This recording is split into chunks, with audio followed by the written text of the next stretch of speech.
ICC champions ట్రోఫీలో team India ఘన విజయం సాధించిన సంగతి తెలిసిందే. చివరి వరకు ఎంతో ఉత్కంఠగా సాగిన ఈ మ్యాచ్ 6 వికెట్ల నష్టానికి భారత్ 254 పరుగులు సాధించి విజయ కేతనాన్ని ఎగిరేసింది. దీంతో ఛాంపియన్స్ ట్రోఫీ 2025ని కైవసం చేసుకుంది టీమిండియా. టీమిండియా తాజా గెలుపుతో మరొక ట్రోఫీని తన ఖాతాలో వేసుకుంది. విజయానంతరం కెప్టెన్ రోహిత్ శర్మ మాట్లాడుతూ శ్రేయస్ అయ్యర్ను సైలెంట్ హీరో అని కామెంట్ చేశాడు. 2025 ఐసీసీ ఛాంపియన్స్ ట్రోఫీ విజయంలో టీమిండియాకు సైలెంట్ హీరోగా నిలిచిన ఆటగాడిగా రోహిత్ శర్మ అయ్యర్ని సెలెక్ట్ చేశాడు.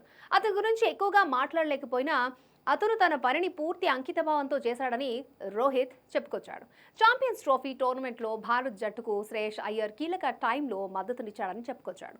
మిడిల్ ఆర్డర్లో అతను చాలా ఇంపార్టెంట్. ఆస్ట్రేలియాతో జరిగిన సెమీఫైనల్లో అతను మంచి పార్ట్నర్షిప్ అందించాడు అని రోహిత్ శర్మ చెప్పుకొచ్చాడు. అయితే ఈ టోర్నమెంట్ మొత్తం మిడిల్ ఆర్డర్లో అయ్యర్ కీ రోల్ పోషించాడు. ఈ టోర్నీలో 5 మ్యాచ్ల్లో 241 పరుగులు చేసిన అయ్యర్ రచిన్ రవీంద్ర తర్వాత మొత్తం టోర్నీలో అత్యధిక పరుగులు చేసిన రెండో బ్యాట్స్మెన్గా నిలిచాడు. అయ్యర్ ఈ టోర్నీలోని మొదటి మ్యాచ్లో మినహా ఫైనల్, సెమీఫైనల్, లీగ్ మ్యాచెస్లో అనేక కీలక భాగస్వామ్యాలను అందించాడు. దీంతో భారత్ ఛాంపియన్స్ ట్రోఫీ విజేతగా నిలిచింది.